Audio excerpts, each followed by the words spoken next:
동양대 진중권 교수가 이른바 권력의 속성이라는 명목 아래 문재인 정부과 박근혜 정권을 등치시킨 바른미래당 이준석 전 서울노원병 국회의원 보궐선거 후보의 논리적 오류를 비판했다. 지난 10일 밤 방송된 채널A 시사 예능 프로그램 외부자들 에는 각 당 대표 선거에 출사표를 던진 더불어민주당 박범계 의원과 이준석 전 후보가 특별 출연했다. 이날 방송에서 진중권 교수는 사실상 당 대표가 유권자를 대변해서 공천을 주는 거잖나.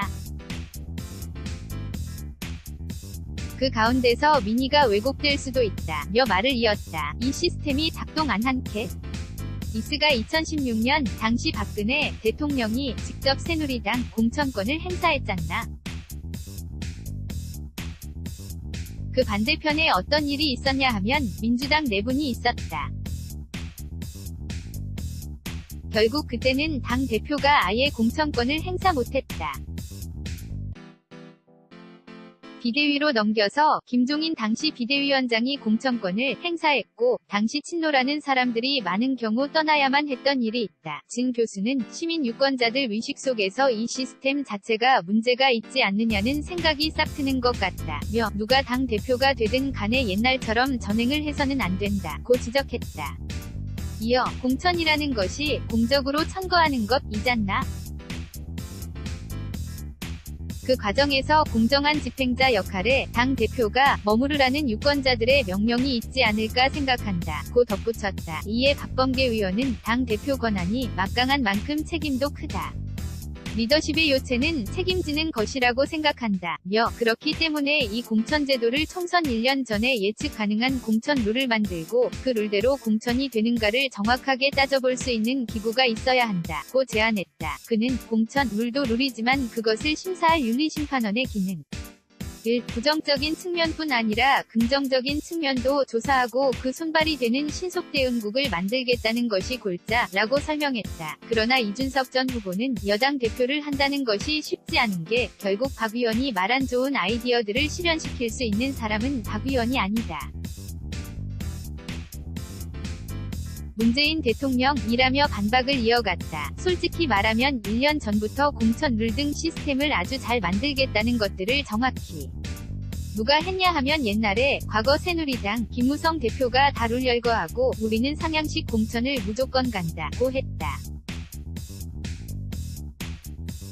그런데 막판에 공천심사위원장을 누가 할지를 두고 다투더니 갑자기 박 전 대통령이 낙점했던 이한구라는 사람이 날아오면서 모든 것을 엎어버렸다. 그는 결국 지금 박 의원이 말하는 개혁안을 완성시킬 수 있는 것은 문재인 대통령께서 얼마나 더불어민주 당 대표로 당선된 사람에게 힘을 실어주시는가의 문제라며 다가오는 총선에서 유리하다는 판단이 들게 되면 분명히 제 생각에는 그 약속을 지키기 어려운 상황들이 올 수 있다고 봤다. 예를 들어 진중권을 내야지만 꼭 이긴다. 면별 이견이 없을 것이다.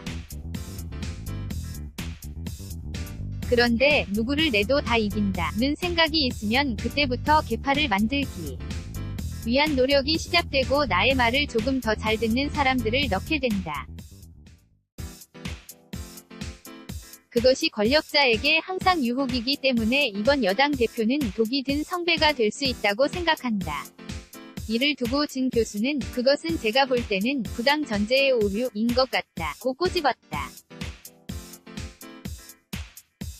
문재인은 박근혜라는 부당 전제가 있어야지만 가능하다는 것이다. 아무리 그렇다 하더라도 집권 여당에서 박근혜 대통령 김무성 대표 체제에서 처럼 대통령이 집권 여당의 대표를 제치고 공천권을 행사하고 그것에 반발해서 옥새 들고 튀는 그러한 사건이 일반적으로 있었냐는 것이다. 굉장히 특이한, 특수한 예를 갖고 문재인 대통령에게도 해당될 것이라고 예측하는 등 극단적으로 말하지 말라는 것이다. 이에 이 전 후보는 노무현 전 대통령께서는 공천 등 당에 있는 절차를 다 뚫기 어려울 것 같으니까 당을 깨고 열린우리당 상당까지 해버렸잖아 라며 그러한 유혹이 생긴다는 것이라고 항변했다.